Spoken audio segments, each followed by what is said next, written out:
لوگوں، تم کو زیادہ سے زیادہ مال سمیٹنے کی خواہش نے غفلت میں ڈالے رکھا، یہاں تک کہ تم نے قبریں جا دیکھیں۔ دیکھو تمہیں عنقریب معلوم ہو جائے گا، پھر دیکھو تمہیں عنقریب معلوم ہو جائے گا۔ دیکھو اگر تم جانتے یعنی یقینی علم رکھتے تو غفلت میں نہ پڑتے۔ تم ضرور دوزخ کو دیکھو گے، پھر تم اس کو یقین کی آنکھ سے دیکھ لو گے، پھر اس روز تم سے شکر نعمت کے بارے میں ضرور پرسش ہوگی۔ امت مسلمہ یہ سمجھتی ہے کہ ہمارے پاس وسائل آ جائیں گے اور پیسہ آ جائے گا اور گولڈ آ جائے گا اور آئل آ جائے گا تو ہم جو ہے وہ دوبارہ سے جو ہے نا بہت بہترین ہو جائیں گے۔ انسان کی بلکہ مسلمانوں کی اللہ کے نزدیک جو حیثیت اور ویلیو ہے وہ کس بنیاد کے اوپر ہے؟ وہ ایمان کے اوپر ہے، وہ تقوی کے اوپر ہے، وہ اللہ کی اطاعت کے اوپر ہے، وہ اللہ کے رسول صلی اللہ علیہ وسلم کی اطاعت کے اوپر ہے۔ جو شخص ان چیزوں میں جتنا آگے ہوگا اللہ کے ہاں اس کی اتنی ہی زیادہ قیمت ہوگی۔ ایک مرتبہ ایک حدیث میں آتا ہے، آپ صلی اللہ علیہ وسلم نے فرمایا کہ قیامت والے دن اللہ تعالیٰ ایک ایسے شخص کو لے کر آئے گا جو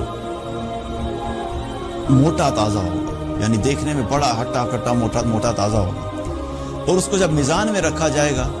تو میزان میں اس کا وزن مچھر کے پر کے برابر بھی نہیں۔ سبحان اللہ۔ ظاہری طور پہ کیا ہے؟ صحت ہے، ہٹا کٹا ہے، مالدار ہے، کپڑے اچھے پہنتا ہے، گڈ لکس ہیں، پوزیشن بھی بڑی اچھی ہے، اتھارٹی بھی بڑی اچھی ہے، لیکن اللہ کا نافرمان ہے، اللہ کی فرمانبرداری نہیں کرتا، تو چاہے اپنے آپ کو مسلمان کہتا ہے، اللہ کے نزدیک ایسے شخص کی حیثیت مچھر کے پر کے برابر بھی نہیں۔ ایبسولوٹلی یوز لیس انسان ہے، چاہے وہ دنیا والوں کی نظر میں بڑا ٹھاٹ باٹ والا ہو۔ اسی طریقے سے ایک مرتبہ نبی صلی اللہ علیہ وسلم صحابہ کے ساتھ بیٹھے ہوئے تھے تو وہاں سے ایک شخص گزرا۔ آپ صلی اللہ علیہ وسلم نے اس شخص کے بارے میں پوچھا کہ تمہارا اس شخص کے بارے میں کیا خیال ہے؟ تو وہاں پہ جو لوگ موجود تھے انہوں نے کہا اللہ کے رسول صلی اللہ علیہ وسلم یہ وہ شخص ہے کہ اگر یہ کسی کو نکاح کا پیغام بھیجے، اگر یہ کسی کو نکاح کا پیغام بھیجے تو اس کے نکاح کے پیغام کو قبول کر لیا جائے، اگر یہ کسی کی سفارش کرے اس کی سفارش کو بھی قبول کر لیا جائے۔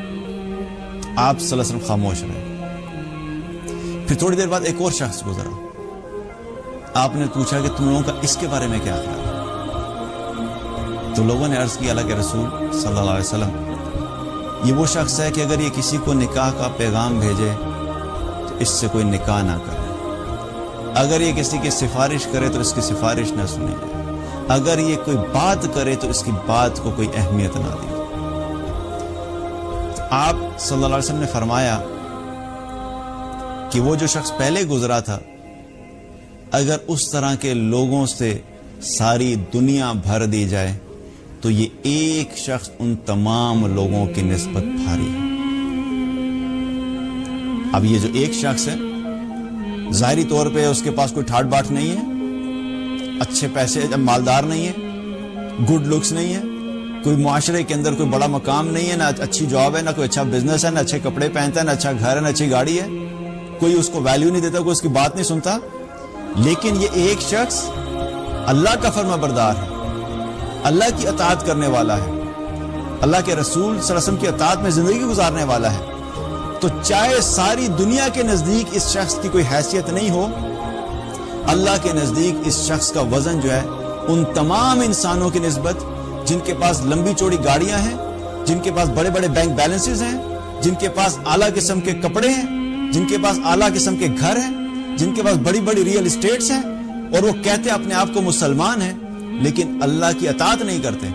اللہ کی نافرمانی کرتے ہیں، اللہ کے احکامات کے اوپر عمل نہیں کرتے، تو ان سب کو ایک جگہ پہ کھڑا کیا جائے اور ایک ترازو میں رکھا جائے تو یہ ایک شخص جو ظاہری طور پہ غریب بھی ہے، کپڑے بھی اچھے نہیں ہیں، کھانا بھی اچھا نہیں ہے، گھر بھی اچھا نہیں ہے، لیکن اللہ کا فرما بردار ہے، تو ان تمام لوگوں کی نسبت اس ایک شخص کی ویلیو اللہ کے نزدیک بہت زیادہ ہے۔ یہ ہے وزن، یہ ہے وزن کسی مسلمان کا کہ اس کا اصل وزن اس کے کپڑوں میں نہیں ہے، اس کے سٹیٹس میں نہیں ہے، اس کے گھر میں نہیں ہے، اس کی جاب میں نہیں ہے کہ وہ کسی ملٹی نیشنل کے اندر بڑا جاب کرتا ہے اور وہ ملینئر ہے، بڑا اچھا بزنس ہے۔ مسلمان کا وزن ایمان کی بنیاد کے اوپر، تقوی کی بنیاد کے اوپر۔ دین کی بات پھیلانا صدقہ جاریہ ہے. ثواب کی نیت سے ویڈیو کو شیئر ضرور کیجیے.